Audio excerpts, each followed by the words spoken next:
Assalamualaikum warahmatullahi wabarakatuh. Terima kasih pimpinan. Pertama tentu kami mengapresiasi, kami lihat bahwa berbulan-bulan ini Pak Menteri beserta seluruh jajarannya sudah berjibaku untuk bagaimana mengurai persoalan komoditas, salah satunya soal minyak goreng, Pak. Yang kedua tentu kami menyampaikan salam atas nama masyarakat kami khususnya di Dapil, Pak. Terima kasih banyak karena Pak Menteri sudah melengkapi penderitaan rakyat, Pak.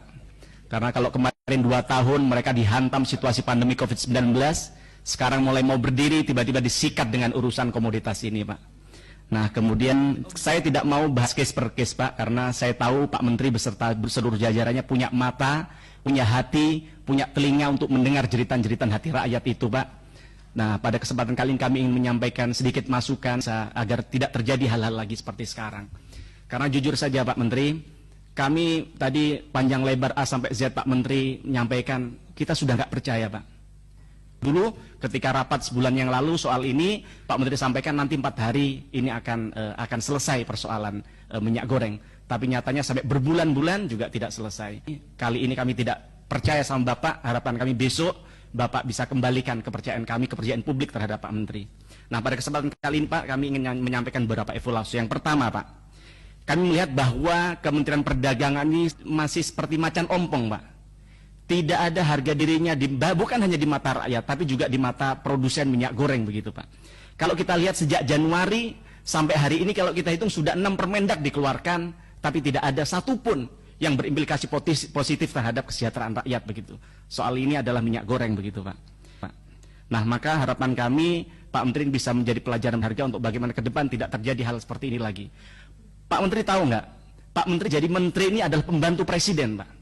Bukan justru dengan situasi ini Pak Menteri merepotkan Presiden sampai kemarin beliau turun tangan untuk bagaimana menyelesaikan persoalan ini. Bukan hanya kami turun ke masyarakat, Pak Presiden datang ke ke Alfamart, ke Indomaret, kosong, nggak ada barang. Kan malu, Pak, ini, Pak. Jadi harapan kami Pak Menteri tidak lagi merepotkan Presiden urusan ini.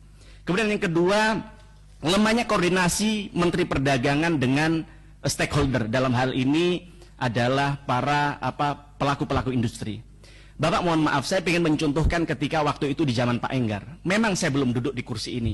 Waktu itu saya masih jadi ketua HIPMI di daerah, di Jawa Timur kebetulan. Nah, kami berkolaborasi soal membuat Ummart, retail modern di pesantren, yang sekarang ada pesantren-pesantren itu legacy dari Pak Enggar. Saya tahu Pak Enggar punya banyak kekurangan. Saya pengen cerita sedikit, Pak Menteri, soal kesuksesan dari Pak Enggar untuk bagaimana kita bisa belajar bersama. Saat itu kami lihat dengan mata dan telinga kami sendiri Pak Enggar menyelesaikan persoalan komoditas minyak, gula, bawang putih, begitu. Tapi kami lihat mereka itu diayomi, Pak. Setiap mau mengeluarkan keputusan, semua stakeholder, semua pelaku usaha diundang oleh mereka. Diajak diskusi, diajak makan, kemudian bikin komitmen bersama, dan jam 3 pagi mereka konferensi pers, dihadapkan di media, diminta mereka untuk berkomitmen untuk menjual sesuai dengan harga yang ditetapkan pemerintah.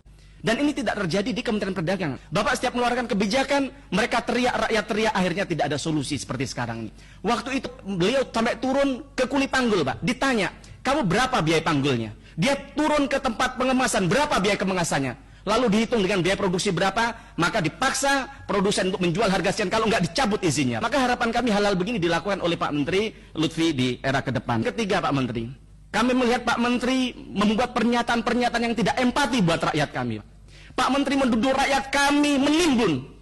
Untuk makan besok aja loh mereka tidak ada. Bahkan di data Pak Menteri tadi, Pak Menteri menyampaikan 1,7 lipat tersedia. Artinya satu orang bisa dapat 2 liter untuk mendapatkan barang. Untuk beli minyak, apalagi menimbun, tidak ada uang, Pak. Nggak mungkin, susah. Pak Menteri menyampaikan panic buying. Bagaimana kita tidak panic buying? Barangnya nggak ada, Pak. Mau beli uang nggak ada. Pak Oke seenaknya sendiri ngomong di media bahwa dia bilang, oh yang HET nggak ada, tapi yang mahal ada. Bapak menelan ludah sendiri, Pak. Bapak bikin peraturan harga 14.000, tapi nggak ada barangnya. Malu kami, Pak, sama rakyat, Pak. Saya mau tanya ke Pak Menteri. Menurut Pak Menteri, harga 14.000 bagi minyak curah ini akan terlaksana dan kapan, Pak, kira-kira? Kami mohon jawabannya, Pak. Sudah 3 kali janji di forum ini, semuanya tidak ada yang terpenuhi sampai detik ini. Maka kami tanya di forum ini, kalau perlu ditulis di rapat, harga curah 14.000 ini sampai kapan akan terwujud? Kami di media sosial kami, rakyat menjerit, dia bilang, jangankan minyak goreng kemasan, Bapak tahu minyak curah berapa sekarang? 30.000 di dapil saya, Pak. 1 liter, bukan 1 kilogram, 1 liter, Pak. 30.000. Jangan cuci tangan kepada Kementerian Perindustrian, Pak. Ini tugasnya Bapak. Maka harapan kami ini bisa ditata kembali, termasuk dirjen-dirjen ini lebih hati-hati lagi, lebih sensitif terhadap persoalan-persoalan rakyat kita yang hari ini lukanya seperti di